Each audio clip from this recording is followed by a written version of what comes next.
In 1928, the wind off Nantucket Sound carried more than salt and sea foam. It carried ambition, one man's ambition to force his way into a world that had never wanted him. That man was Joseph Patrick Kennedy, 40 years old, wealthy beyond measure, and still treated like an outsider in a country that believed power belonged only to Protestant old money. Joe had made his fortune in ways respectable society preferred not to discuss. Stock manipulation that skirted the edge of legality. Hollywood dealings that mixed glamour with scandal. And always the rumors that he'd profited from bootlegging during Prohibition. Nothing was ever proven, but nothing needed to be. The whispers followed him everywhere. Money, however, wasn't enough for Joe. He wanted legitimacy. He wanted respect. He wanted a dynasty. And he knew exactly where to build it. Hyannisport, Cape Cod summer territory of America's oldest, most polished families. A world built on sailboats, lineage, and last names carved into marble generations before the Kennedys ever crossed the Atlantic. These people did not welcome newcomers, especially not an aggressive Irish Catholic whose wealth was too new and too loud. Joe didn't ask permission. He simply bought his way in. What he purchased wasn't a single house. It was a stage, 6 acres on the waterfront. 1 large main residence. 2 smaller homes flanking it like satellites waiting for future sons and future generations. He wasn't buying a property. He was building a kingdom that would hold his children in one place, under one vision, under his control. The houses didn't shout wealth. White clapboard, green shutters, long porches facing the water classic New England restraint. Joe understood an old truth. Real power whispers. The compound looked timeless, as if it had belonged to a family with centuries of heritage instead of a man determined to manufacture his own. Inside, the transformation began. Joe's study became the war room where business was done and futures were mapped. The dining room became an arena where 9 children learned to argue, persuade, and dominate. If you sat at Joe's table, you read the newspaper every morning. If you didn't, you were humiliated in front of your siblings. Outside, the training continued. Touch football games weren't play, they were combat. Sailing races weren't leisure, they were tests of discipline. And nerve. Cold ocean water wasn't an obstacle, it was a teacher. Joe believed comfort bred weakness. He would not raise weak children. Rose Kennedy, standing quietly behind the scenes, enforced order with Catholic discipline. Mass every morning. Prayer. Every night. Proper clothes, proper manners, proper image always. If Joe shaped the dynasty's ambition, Rose shaped its armor. And through all this noise competition, prayer, pressure, Hyannisport became the Kennedy Forge. A place where children either hardened into leaders or disappeared under the weight of expectation. The neighbors disapproved. The Kennedys were too loud, too numerous, too ambitious, too Irish, but Joe didn't care. He had the land, he had the view, and soon he would have the influence. Yet even as he stood on the porch watching his children race across the lawn, his mind was already drifting south. A dynasty couldn't be based on a single estate. He needed a winter court as well, something glamorous, something strategic, something far from Boston's watchful eyes. Palm Beach was already calling. Joe Kennedy had his kingdom. Now he was ready to build his empire from the outside. The Hyannisport compound looked peaceful. 3 white houses lined along the Cape Cod shoreline, porches facing the water, children laughing on the lawn. But inside those walls, something far more deliberate was being built. Joe Kennedy had not purchased a summer retreat. He had built a dynasty training facility disguised as a New England paradise. The main house was the center of command. 2 smaller houses stood to the left and right, identical in style but designed for the future. When his sons married, they would not scatter across America. They would live here, steps from their father's influence, raising the next generation on Kennedy-controlled ground. Power, Joe believed, flowed best when kept close. Inside the main house, privacy barely existed. 9 children shared bedrooms, beds, closets, and chaos. You learn to speak loudly or disappear. You learn to defend ideas quickly or be dismissed. Every Kennedy child grew up in the middle of a storm they were expected to conquer. The dining room was the beating heart of this system. Long table, 11 chairs, no excuses. At dinner, Joe transformed into a general. He fired questions at his children about world events, politics, business, war, history. If you stumbled, you were corrected ruthlessly. If you argued back, you were pushed harder. Winning wasn't the point. Endurance was. Kennedys, he said, don't fold. Outside, the lawn became a battlefield.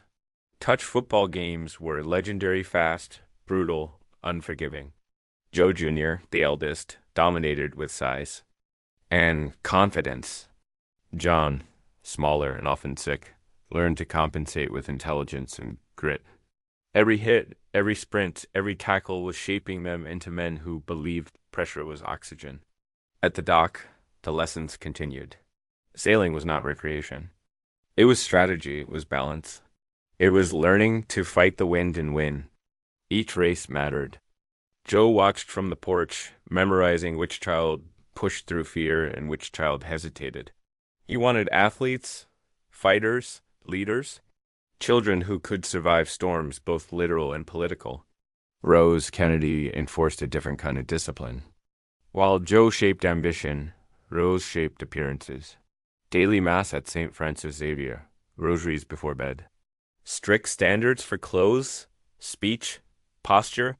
She had grown up in Boston politics and understood the power of image. Catholic, elegant, controlled, that was how the world must see the Kennedys. For the daughters, the expectations were quieter, but no less heavy. They were trained to be charming, poised, socially brilliant. Their futures would support their brothers' rise. Their marriages would bring alliances. Their behavior would protect the Kennedy name. But even in this carefully engineered world, cracks appeared early. The first was Rosemary, beautiful, gentle, eager to please yet behind. In reading, behind in reasoning, clumsy in games where speed and strength defined the family hierarchy. Tutors were hired, programs attempted, prayers whispered. Nothing closed the distance between her and her siblings. In a home built on excellence, Rosemary's struggle became an unspoken ache. Still, the compound moved forward like a machine. Joe Jr., the chosen heir, John, the backup, Robert and Ted waiting in line for their roles. The girls preparing for political marriages and polished futures. By the late 1930s, Hyannisport had become exactly what Joe dreamed, a living blueprint of the dynasty he intended to unleash on America. Visitors came and left impressed. Politicians saw potential. Businessmen saw influence. The neighbors saw a family they didn't fully understand but could no longer ignore. And Joe Kennedy saw the next phase. A single kingdom was not enough. A dynasty needed territory. A winter court. A second stage where his children would continue their training, far from New England cold and close to the powerful families of America's southern elite. He had already found the place, Palm Beach, Florida, a paradise for the wealthy. A landscape where ambition blended with sunlight and secrecy. Hyannisport was the foundation. Palm Beach would be the expansion. 3 houses, 9 children. One destiny Joe had carved in stone long before any of them understood the weight of his vision. The dynasty was gathering momentum. The tragedies had not yet begun. America was drowning in the Great Depression, but Joseph Kennedy was not. He had seen the storm coming, pulled his money out early, and now moved through a collapsing economy like a hunter walking, through tall grass while every other creature fled for survival. Where others saw ruin, Joe saw opportunity. Palm Beach had once been a playground for the spectacularly rich. On North Ocean Boulevard, Mediterranean mansions rose like sunlit fortresses, surrounded by palm trees, fountains, and carefully sculpted gardens, but the crash brought these palaces to their knees. Families who had boasted fortunes for generations were suddenly selling everything they owned. And Joe arrived with cash. Lots of it. He found what he wanted in a grand estate called Les Durides. Arched windows, red tile roof, oceanfront grounds that glowed gold in the late afternoon sun. It wasn't the largest mansion in Palm Beach, but it didn't need to be. It held something more important: position. The kind of position that said you belonged to the class that shaped America's future. The seller, desperate, accepted Joe's offer without resistance. With one transaction, the Kennedys had acquired a winter throne. Hyannisport had been built for competition and discipline. Palm Beach would be built for influence and secrecy, where Cape Cod roared with cold winds and football shouts. Palm Beach shimmered with warm air, quiet meetings, and walls thick enough to hold any conversation. Joe used the estate as a private command center far from Boston's gossip and New York's watchful eyes. Here he could negotiate, maneuver, and plan without interference. The gardens became meeting sites. The pool became a conference table. Business decisions that would reshape fortunes were made while palm trees rustled overhead. For Rose, the new estate meant a second kingdom to manage. Moving 11 people plus staff from Boston to Cape Cod, then to Palm Beach, then back again required military precision. Clothes, books, religious schedules, tutors, routines, all had to be transported and rebuilt twice a year. Yet she did it flawlessly, navigating the logistics with Catholic discipline and a politician's instincts. The Kennedy children adapted quickly. Summer friends in Hyannisport, winter friends in Palm Beach, school friends in Boston. They lived between worlds, belonging fully to none. Their real tribe was the family itself. It bonded them tightly, creating loyalty that served their father's vision better than any tutor ever could. Palm Beach introduced them to a different type of society. Old New England families summered on the Cape, but Florida attracted national. Power players, financiers, barons of industry, heirs of vast estates. These were not casual acquaintances. These were potential allies, donors, supporters, influence brokers. Joe wanted his children to absorb the codes, the charm, the posture of people who shaped nations from drawing rooms and terraces. The environment shaped the daughters most noticeably. Kathleen, bright, vibrant, fearless, shined in Palm Beach's social world. Dinners, charity events, dances, afternoons by the beach with young men from powerful families who admired her. Spark. She was the one who understood instinctively how to move through elite circles, like she had been born for it. But the contrast between the two Kennedy worlds exposed something painful. In Palm Beach's polished rooms and perfect lighting, Rosemary's limitations became impossible to hide. She struggled with small conversations, became overwhelmed at formal events, and stood apart in rooms where everyone else flowed effortlessly. Hyannisport had masked the difference in noise and chaos. Palm Beach revealed it. And then, as the decade turned, history shifted. In 1937, President Roosevelt appointed Joe Kennedy as the United States ambassador to the court of St. James's. The son of an Irish Catholic ward boss walked into Buckingham Palace as America's representative. It was the ultimate validation. The outsider had invaded the citadel of old world power and taken a seat at the table. But Joe's triumph didn't last. He spoke too bluntly about Hitler, too pessimistically about Britain's chances in war, too openly about keeping America out of conflict. By 1940, he was forced to resign and return home, his public reputation damaged. Hyannisport and Palm Beach became his shelters, the only places where failure could be disguised as contemplation. And with his own political future ruined, his focus sharpened on his sons. They would accomplish what he no longer could. They would carry the dynasty forward. By 1941, the Kennedys had become a family that lived in two courts. Hyannisport, the Forge, Palm Beach, the Showcase. Two estates, two identities, one rising dynasty. The houses stood ready. The world did not know yet that war was coming, and with it, the first cracks in the Kennedy dream from the moment she entered the world in 1918. Rosemary Kennedy lived in the shadow of a secret the family never wanted to acknowledge.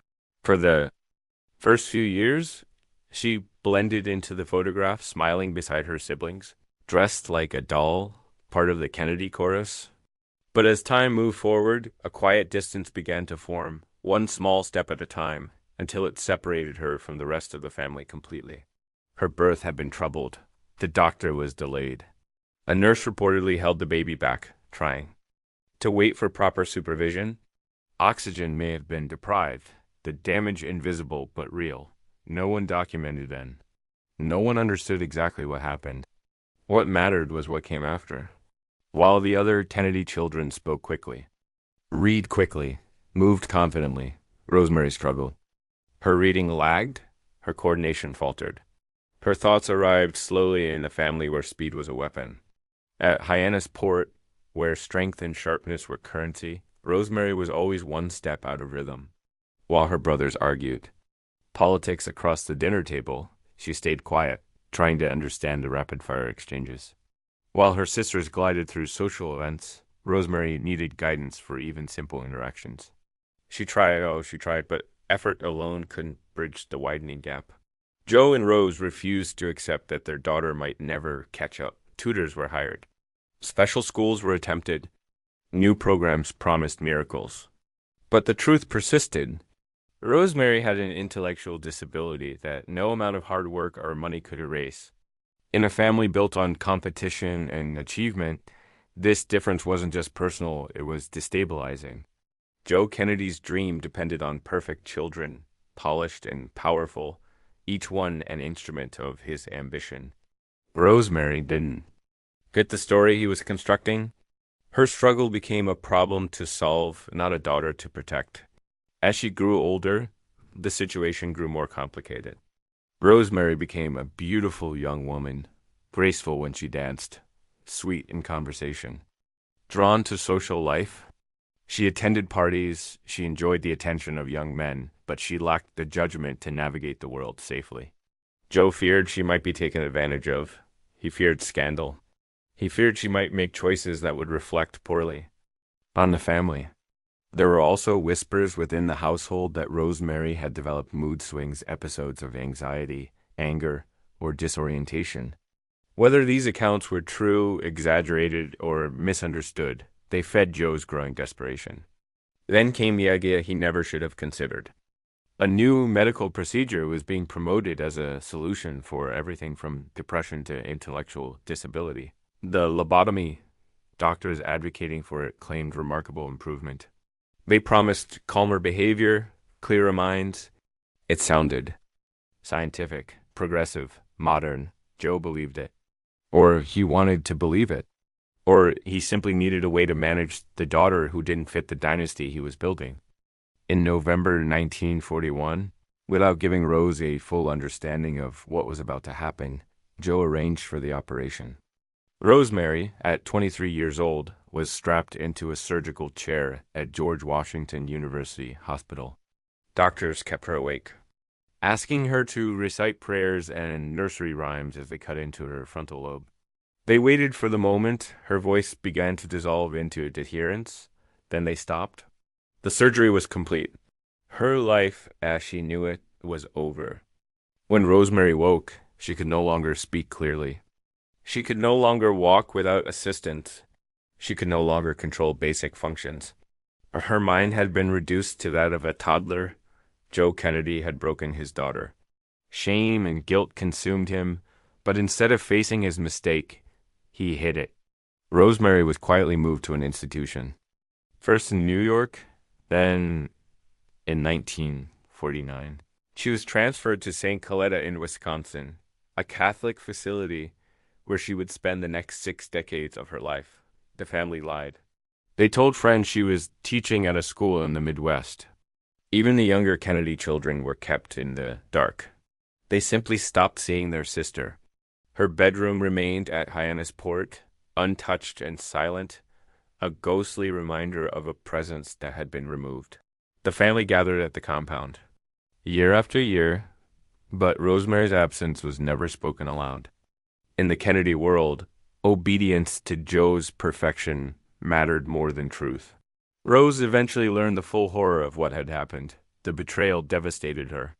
But she stayed silent, bound by loyalty and the rigid structure of the family she helped uphold.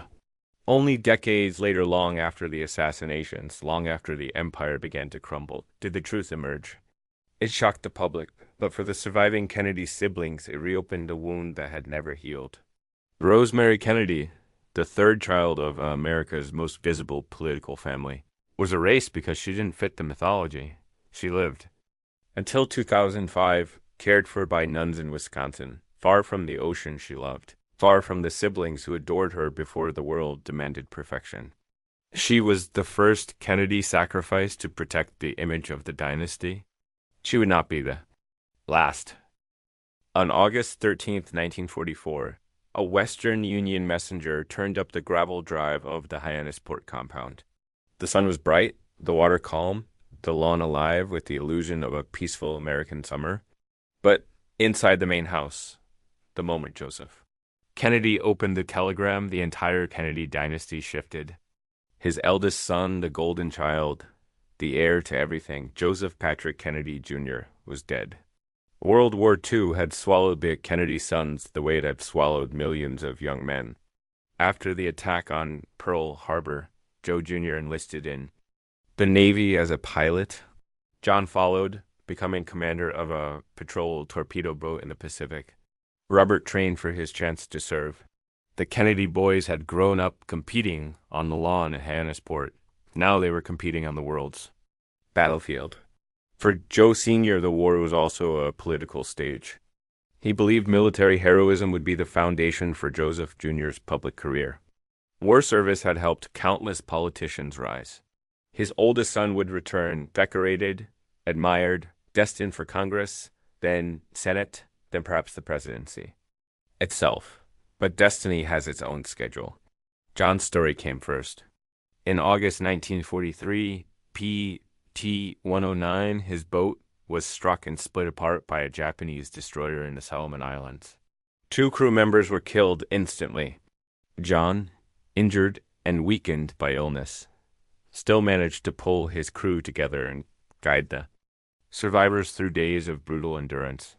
At one point, he held a wounded man's life jacket strapped in his teeth while swimming through dark water. The press loved the story. Joe Sr. made sure they did. John Kennedy, the sickly second son, had become a national hero, and Joe Jr. noticed his younger brother's fame wasn't just unexpected, it was an existential threat. Joe Jr. had been raised to lead, to dominate, to win. Now, John's survival story had shifted public attention. If Joe Jr. wanted to reclaim the spotlight, he needed something extraordinary. He found it. Or rather, it found him. Operation Aphrodite, an experimental mission involving bomber planes packed with explosives many times their normal load. Pilots would take off, steer toward a German target, arm the detonators, set autopilot, and parachute out. The plane, now a flying bomb, would crash into strategic sites. The danger was obvious. The mission bordered on suicidal, which meant it offered glory. Joe Jr. volunteered. On August 12th, 1944, he and his co-pilot took off from Britain. Escort. Planes flew alongside, waiting for the moment they would leap out and the bomber would continue unmanned. That moment never came. The plane exploded midair, a fireball across the English sky. There was nothing left to recover. No remains to bury. At Hyannisport, the summer air turned heavy. Rose returned from church to find Joe holding the telegram. Their firstborn son is gone. The dining room, once the arena of debate, became a chamber of grief. The siblings gathered in silence. John stood there, alive but shaken, knowing what it meant. He was no longer the backup. He was the heir. Upstairs, Joe Jr.'s bedroom remained untouched. His trophies stayed on the shelf. His books remained stacked neatly. The room became a shrine frozen in time. Joe Sr., for the first time in his life, looked like a man defeated. His grooming, his energy, his volcanic ambition, all of it dimmed. He had engineered every step of his eldest son's future. He had imagined speeches, elections, triumphs. Now the plan had vanished in smoke over the channel. Meanwhile, overseas, another Kennedy story was unfolding in tragedy. John's favorite sister, Kathleen "Kick" Kennedy, had married William Cavendish, the Marquis of Hartington, heir to one of Britain's grandest aristocratic families. It was a marriage Rose opposed fiercely on religious grounds. Kick had done it anyway. 4 months later, William was killed in combat. Chick refused to return to America. She felt England was the last place her husband had loved her. Her decision fractured the family even more. Back in the United States, the Kennedy compound felt different now. The long games continued, but the laughter wasn't the same. The water sparkled, but something colder moved beneath it. Death had found the family, and it would come back again.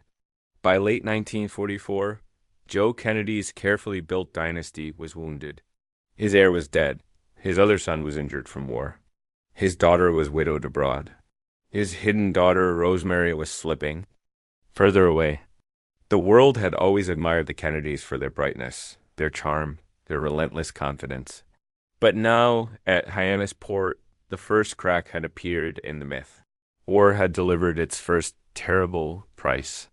It would not be the last. After the death of Joseph Jr., the Kennedy compound changed forever. The house was full, but something felt missing. A silence lived in the hallways, one that even the loudest Kennedy laughter could not cover.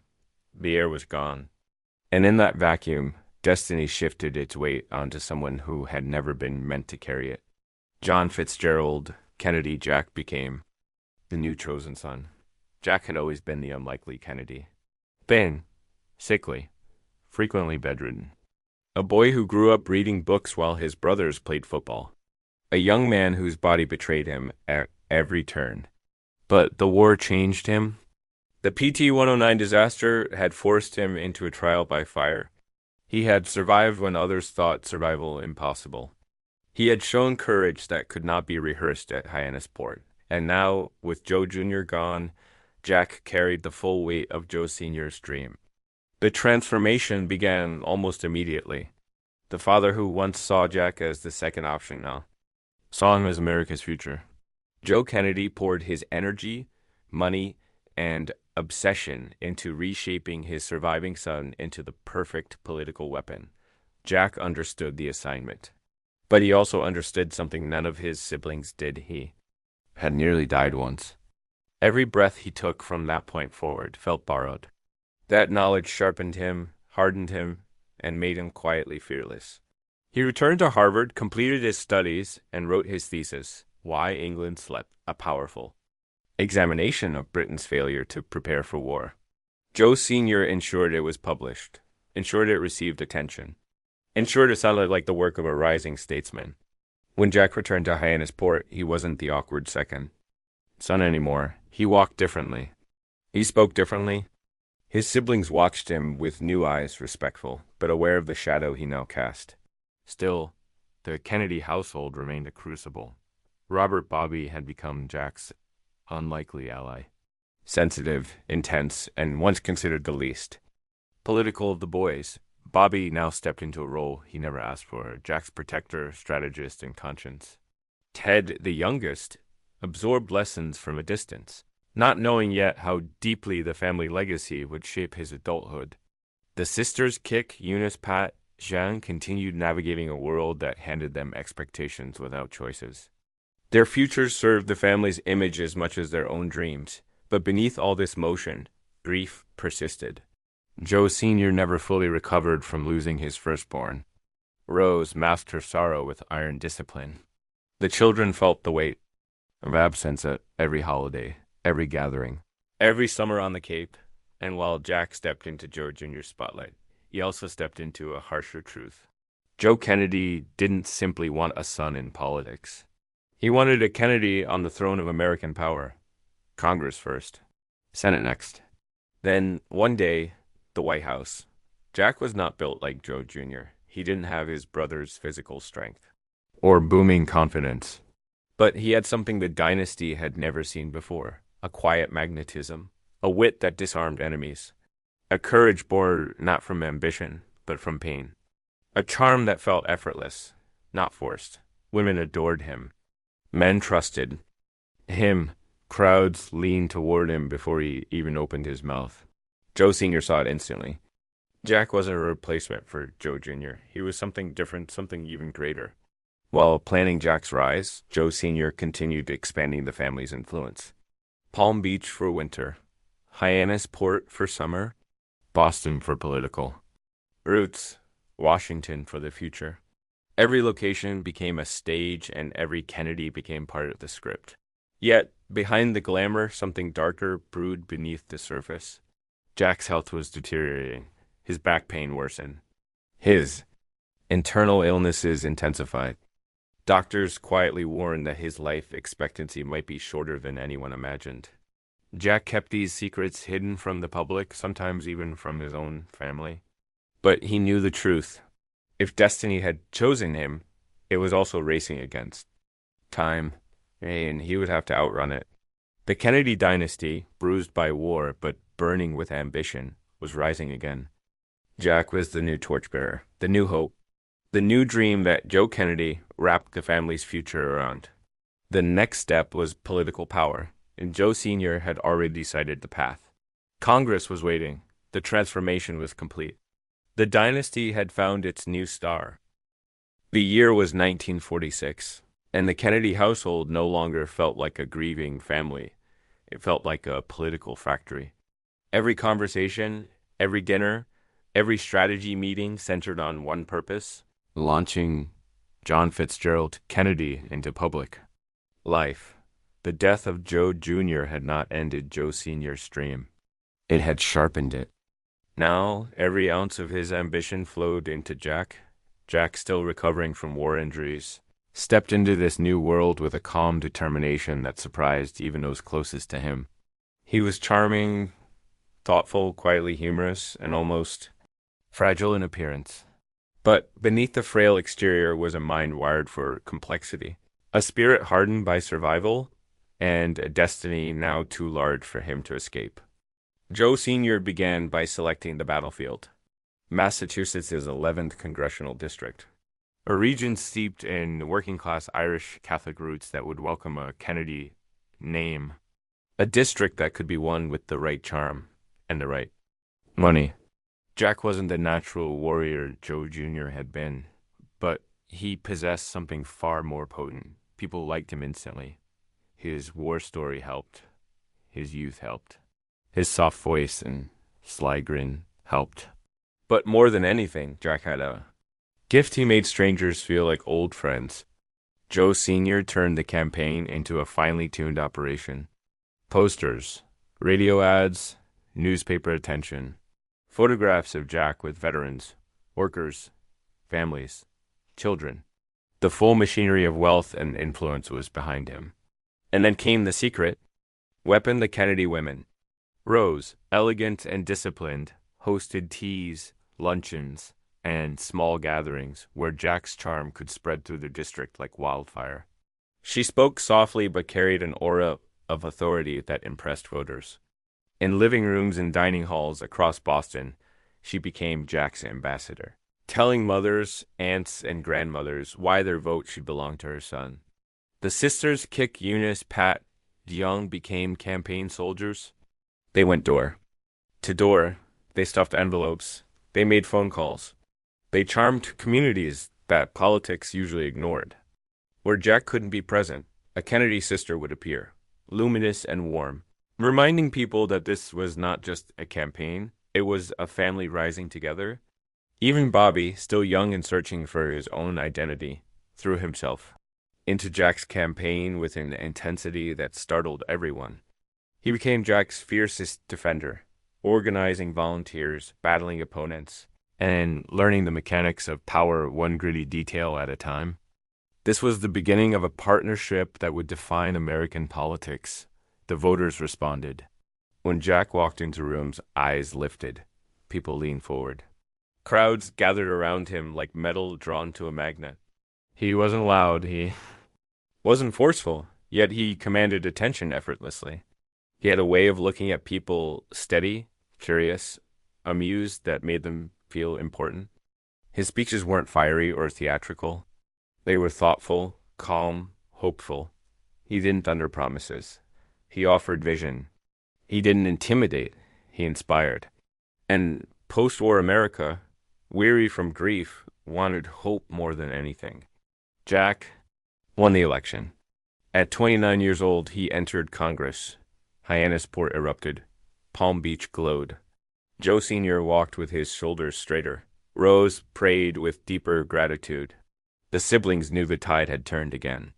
The dynasty, once fractured, was healing itself through Jack's ascent. Congress was only the beginning. Jack approached politics the way he approached everything, with curiosity. He studied world affairs, spent hours in the Library of Congress, questioned military leaders, absorbed economic theory, and wrote constantly. Where others saw him as a handsome young celebrity, Jack saw himself as a student preparing for a larger test. But his body betrayed him again and again. Constant back pain, digestive troubles, low energy. He wore a brace under his suits that forced him upright. Some mornings he couldn't stand without assistance. Doctors whispered about Addison's disease, chronic conditions that should have ended a political career before it started. Jack ignored it. He refused to let illness interrupt destiny. And if he was afraid, he hid it so deeply that even those closest to him rarely saw the cracks. Bobby remained at his side, the loyal brother who handled what Jack couldn't. Bobby fought with reporters, pushed back against rivals, protected Jack from anyone who tried to exploit his weaknesses. Jack once joked that Bobby wasn't his brother, was his hammer, but the truth was softer. Bobby was his anchor. As Jack moved through Congress, Joe Sr. was already planning the next step: Senate, then presidency. He believed timing was everything. America needed a young, intelligent, charismatic voice. America needed a family whose story felt heroic. America needed a man who could bridge old tensions between Catholics and Protestants, between rich and poor, between war-weary citizens and a rapidly changing world. And America needed hope. The Kennedys were experts at turning tragedy into narrative, pain into purpose. By 1952, the stage was set. Jack ran for the United States Senate against Henry Cabot Lodge Jr., a respected war hero and member of one of the oldest, wealthiest, most entrenched families in New England. It was the perfect battlefield: old money versus new ambition, history versus future, legacy versus rise. The campaign was fierce. The Kennedys organized like an army. The sisters toured the state relentlessly. Rose charmed society circles. Bobby managed. Strategy. Joe Sr. bought influence wherever influence could be bought. Jack shook hands until his back nearly collapsed. And he won. Jack Kennedy, sickly child, reluctant soldier, second son, survivor of a naval disaster, was now a United States Senator. The newspapers called him a rising star. His colleagues called him brilliant. The public called him Jack. Joe Sr. called him the future. The Kennedy dynasty, once nearly shattered, was rising higher than ever. Hyannisport glowed with celebrations. Palm Beach filled with guests. Every sibling felt the thrill of momentum. But no one, not Jack, not Bobby, not even Joe, could see what lay ahead. Love, celebrity, power, greatness, and tragedy darker than anything the family had endured so far. The road to the White House had begun, and history was already watching. When John rose into the Senate and then edged closer to the presidency, Robert Kennedy, Bobby found himself caught between legacy and identity. He had always been the quiet one, the sensitive child in a family of relentless competitors. He wasn't the golden heir, wasn't groomed for presidential ambition, wasn't the embodiment of Joe Sr.'s ruthless expectations. He was the dutiful son, the loyal brother, the one who tried hardest to keep peace in a household built on pressure. But fate pushed Bobby forward, and he responded the only way he knew how, with total devotion. By the mid-1950s, Bobby knew he needed his own space, his own orbit away from Hyannisport's rigid hierarchy and Palm Beach's polished formality. He needed a home that could breathe, that could hold his growing family, that could shelter him from the shadow of his father and the brilliance of his older brother. That place was Hickory Hill, located in McLean, Virginia. The estate was grand, over 13 acres, rolling lawns, tall trees, and a sprawling white house that carried the weight of American history. The property had once been Civil War General George McClellan's headquarters. Its halls echoed with the footsteps of leaders long gone, and now it would become the headquarters of a new kind of American force, the Kennedy children. Ironically, Hickory Hill wasn't meant for Bobby at first. It was Jack who bought it in 1955. Jack imagined it as a quiet place for him and Jackie, a retreat from political noise. But when Jackie stepped inside, she recoiled. The house felt heavy, too big, too old, too haunted by the past. She refused to live there. It didn't match the polished world she envisioned for herself and her husband. So Jack passed it to Bobby, and Bobby accepted it with open arms. From the moment he and Ethel moved in, Hickory Hill transformed. What had been solemn and historical became wild and alive. Ethel, raised in the equally chaotic Skakel household, saw the property not as an estate but as a blank canvas for adventure. The house filled quickly with the sounds of life doors slamming, dogs barking, children's footsteps pounding up and downstairs. Bobby and Ethel didn't just raise a family. They created a world that felt completely different from Hyannisport's structured training ground. This was Kennedy chaos, and it was beautiful. 11 children eventually inhabited Hickory Hill. 11 voices. 11 personalities. 11 storms swirling through a home that barely contained them. Horses wandered into the yard. Dogs slipped into the kitchen. At one point, even a sea lion lived temporarily in the swimming pool. Neighbors complained about noise. Ethel laughed and invited them over. She believed a quiet house was a dead house. Inside, Bobby felt something he'd never fully experienced at Hyannisport: freedom. Freedom from Joe Sr.'s constant judgment. Freedom from growing up as the sensitive son. Freedom from competition that never seemed to end. At Hickory Hill, he wasn't the shadow of a future president. He was a father, a mentor, a man finding his own voice. But Hickory Hill wasn't separate from the Kennedy universe it became. Its beating heart. When Jack launched major campaigns, Bobby ran the war room from Hickory Hill. The dining table turned into strategy command. Maps, papers, polling charts, coffee cups, half-eaten sandwiches scattered across the surface. Senators visited. Journalists visited. Advisors rushed in at all hours. Children darted between their legs, oblivious to the political drama taking shape over their heads. It was messy. It was disorganized. It was magic. Bobby's intensity powered every campaign. He argued fiercely.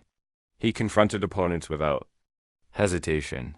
He protected Jack like a soldier guarding a king, and Jack trusted him more than anyone.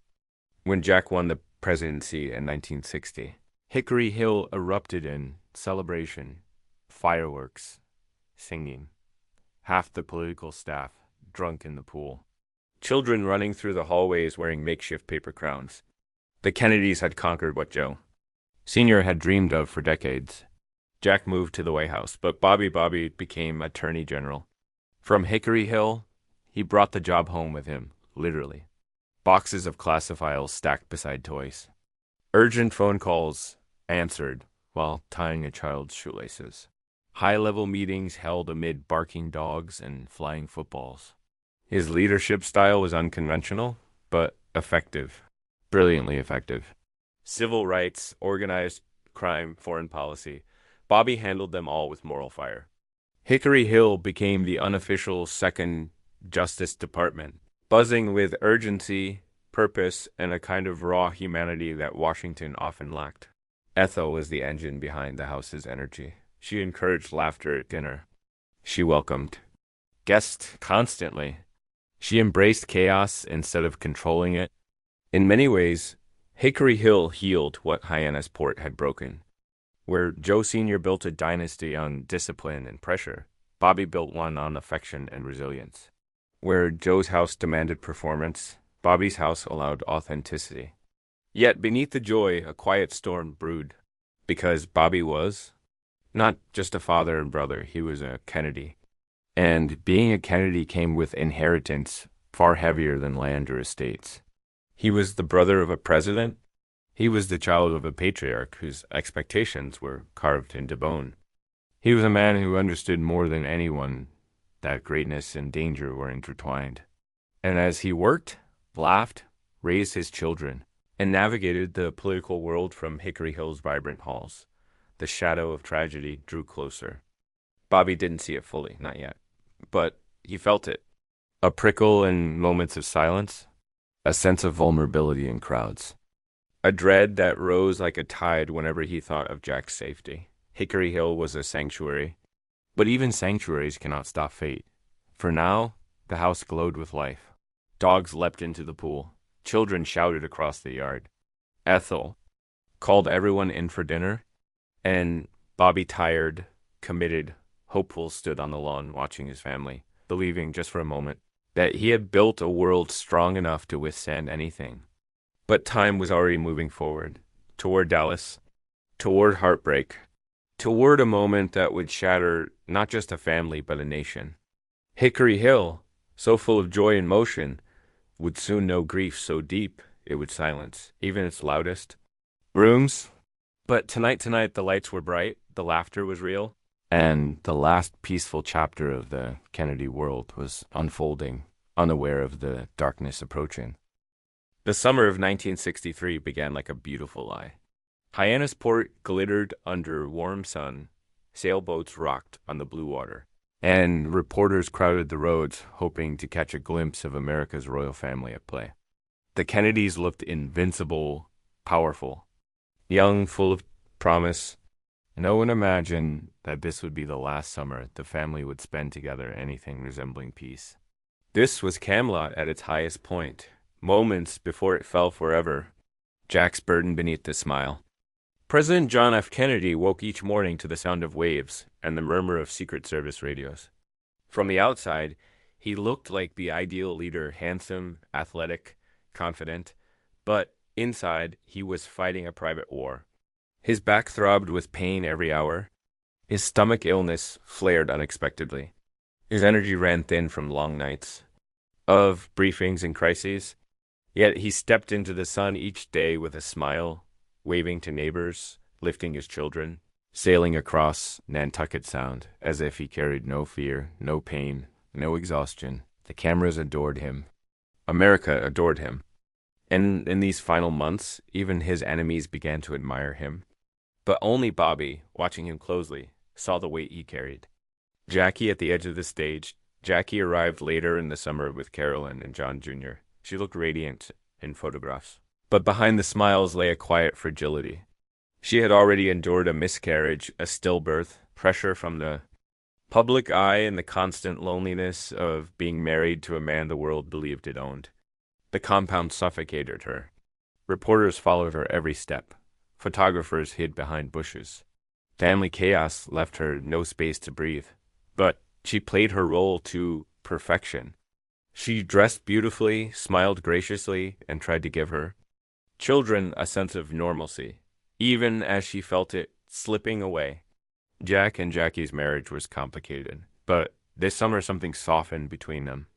There was a gentleness in Jack's gaze, a tenderness in the way he held her hand on quiet nights when the compound finally slept. It was as if they both sensed something precious was running out. Joe Sr. watches without words in an upstairs. A room overlooking the ocean sat the silent architect of everything, Joseph Patrick Kennedy. His stroke had trapped him inside his own mind. He could understand the world. He could feel pride and regret, but he could barely speak a sentence. Every afternoon, aides wheeled him to the porch where he could watch Jack walk across the lawn, hear the grandchildren's laughter, and see the empire he had built glowing at its brightest moment. He blinked back tears often. No one knew if it was from pride or fear, because he knew something the others didn't. Success this big always demands a price. Bobby, the shield beside the throne Attorney General Robert Kennedy, had become. More than Jack's brother, he was Jack's armor. The two spoke for hours every day at the compound. Civil rights, Vietnam, Cuba, organized crime, the future of the Democratic Party. When Jack felt doubt, Bobby stood firm. When Jack needed courage, Bobby provided it. When Jack needed truth, Bobby delivered it without hesitation. They were not just brothers. They were a single force powering the presidency. Visitors to Hyannisport often said you could feel it. Energy between them, the unbreakable bond forged through war, grief, and the weight of being Kennedys. The children and the illusion of forever Hyannisport that summer echoed with laughter. Carolyn riding her pony along the beach, John Jr. tumbling through the grass, Bobby's children chasing each other like waves breaking over the sand. Even Rose Kennedy, forever composed and devout, seemed lighter as she watched generations of Kennedys fill the property she had once managed alone. The compound felt eternal, as if the world outside could never touch it, as if nothing bad could ever happen here again. But behind the illusion, fractures were spreading. The FBI warned of growing threats. Civil rights tensions were reaching a breaking point. Vietnam loomed darker each day. And political enemies had become quietly vicious. Jack was no longer just a leader. He was a target. The last perfect day, one afternoon in late August, the entire Kennedy family gathered on the lawn. Jack played football with the younger cousins, running carefully, bracing his back, but laughing freely. Jackie watched him with a soft expression, the ocean wind brushing her hair. Bobby stood beside her, his arms crossed, a small smile on his face. Rose prayed silently, thanking God for this moment. Joe Sr. sat in his wheelchair, tears slipping down his cheek as he watched the scene. No one knew this day would become a memory they replayed for years. The last day the family was. Oh, the last day Camelot lived without shadows. The last time Jack Kennedy touched the Hyannisport grass as a living man. As the sun set, Jack stood on the porch, looking out over the compound. He breathed in the salt air. He watched Carolyn chase John Jr. with squeals of laughter. He watched his brothers and sisters talk over each other with that familiar Kennedy energy. He watched the place that had shaped him, the kingdom his father built. And he whispered to himself, almost inaudibly, "It doesn't get better than this." He was right. It never would. Leaving the Cape, leaving Innocence in early September, the family packed up to return to Washington. Carolyn hugged her pony goodbye. Jack kissed Jackie on the forehead before boarding the helicopter. Reporters filmed him waving from the lawn. The helicopter lifted slowly, rising above the houses, the trees, the water. Jack looked down one last time. Hyannisport grew smaller. The lawns, the sailboats, the white houses, the life he loved. He stared at it silently, as if something inside him knew this was a farewell. As the helicopter turned toward Washington, the compound fell quiet. The sun set over an empty lawn. The sound of waves echoed against the shore, and Camelot's last summer ended. 3 months later, Dallas waited. The summer of 1963 began like a beautiful lie. Hyannisport glittered under warm sun, sailboats rocked on the blue water, and reporters crowded the roads, hoping to catch a glimpse of America's royal family at play. The Kennedys looked invincible, powerful, young, full of promise. No one imagined that this would be the last summer the family would spend together anything resembling peace. This was Camelot at its highest point, moments before it fell forever. Jack's burden beneath the smile. President John F. Kennedy woke each morning to the sound of waves and the murmur of Secret Service radios. From the outside, he looked like the ideal leader, handsome, athletic, confident, but inside, he was fighting a private war. His back throbbed with pain every hour. His stomach illness flared unexpectedly. His energy ran thin from long nights of briefings and crises. Yet he stepped into the sun each day with a smile, waving to neighbors, lifting his children, sailing across Nantucket Sound as if he carried no fear, no pain, no exhaustion. The cameras adored him. America adored him. And in these final months, even his enemies began to admire him. But only Bobby, watching him closely, saw the weight he carried. Jackie at the edge of the stage. Jackie arrived later in the summer with Carolyn and John Jr. She looked radiant in photographs. But behind the smiles lay a quiet fragility. She had already endured a miscarriage, a stillbirth, pressure from the public eye, and the constant loneliness of being married to a man the world believed it owned. The compound suffocated her. Reporters followed her every step. Photographers hid behind bushes. Family chaos left her no space to breathe. But she played her role to perfection. She dressed beautifully, smiled graciously, and tried to give her children a sense of normalcy, even as she felt it slipping away.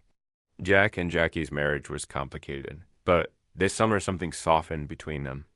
There was a gentleness in Jack's gaze, a tenderness in the way he held her hand on quiet nights when the compound finally slept. It was as if they both sensed something precious was running out. Joe Sr. watches without words in an upstairs. A room overlooking the ocean sat the silent architect of everything, Joseph Patrick Kennedy. His stroke had trapped him inside his own mind. He could understand the world. He could feel pride and regret, but he could barely speak a sentence. Every afternoon, aides wheeled him to the porch where he could watch Jack walk across the lawn, hear the grandchildren's laughter, and see the empire he had built glowing at its brightest moment. He blinked back tears often. No one knew if it was from pride or fear, because he knew something the others didn't. Success this big always demands a price. Bobby, the shield beside the throne, Attorney General Robert Kennedy, had become. More than Jack's brother, he was Jack's armor. The two spoke for hours every day at the compound. Civil rights, Vietnam, Cuba, organized crime, the future of the Democratic Party. When Jack felt doubt, Bobby stood firm. When Jack needed courage, Bobby provided it. When Jack needed truth, Bobby delivered it without hesitation. They were not just brothers. They were a single force powering the presidency. Visitors to Hyannisport often said you could feel it. The energy between them, the unbreakable bond forged through war, grief, and the weight of being Kennedys. The children and the illusion of forever Hyannisport that summer echoed with laughter. Carolyn riding her pony along the beach, John Jr. tumbling through the grass, Bobby's children chasing each other like waves breaking over the sand. Even Rose Kennedy, forever composed and devout, seemed lighter as she watched generations of Kennedys fill the property she had once managed alone.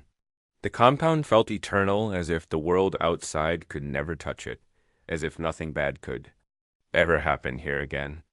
But behind the illusion, fractures were spreading. The FBI warned of growing threats. Civil rights tensions were reaching a breaking point. Vietnam loomed darker each day. And political enemies had become quietly vicious. Jack was no longer just a leader. He was a target. The last perfect day, one afternoon in late August, the entire Kennedy family gathered on the lawn. Jack played football with the younger cousins, rowing carefully, bracing his back, but laughing freely. Jackie watched him with a soft expression, the ocean wind brushing her hair. Bobby stood beside her, his arms crossed, a small smile on his face. Rose prayed silently, thanking God for this moment. Joe Sr. sat in his wheelchair, tears slipping down his cheek as he watched the scene. No one knew this day would become a memory they replayed for years. The last day the family was. The last day Camelot lived without shadows. The last time Jack Kennedy touched the Hyannisport grass as a living man. As the sun set, Jack stood on the porch, looking out over the compound. He breathed in the salt air. He watched Carolyn chase John Jr. with squeals of laughter. He watched his brothers and sisters talk over each other with that familiar Kennedy energy. He watched the place that had shaped him, the kingdom his father built. And he whispered to himself, almost inaudibly, "It doesn't get better than this." He was right. It never would. Leaving the Cape, leaving Innocence in early September, the family packed up to return to Washington. Carolyn hugged her pony goodbye. Jack kissed Jackie on the forehead before boarding the helicopter. Reporters filmed him waving from the lawn. The helicopter lifted slowly, rising above the houses, the trees, the water. Jack looked down one last time. Hyannisport grew smaller. The lawns, the sailboats, the white houses, the life he loved. He stared at it silently, as if something inside him knew this was a farewell. As the helicopter turned toward Washington, the compound fell quiet. The sun set over an empty lawn. The sound of waves echoed against the shore, and Camelot's last summer ended. 3 months later, Dallas waited.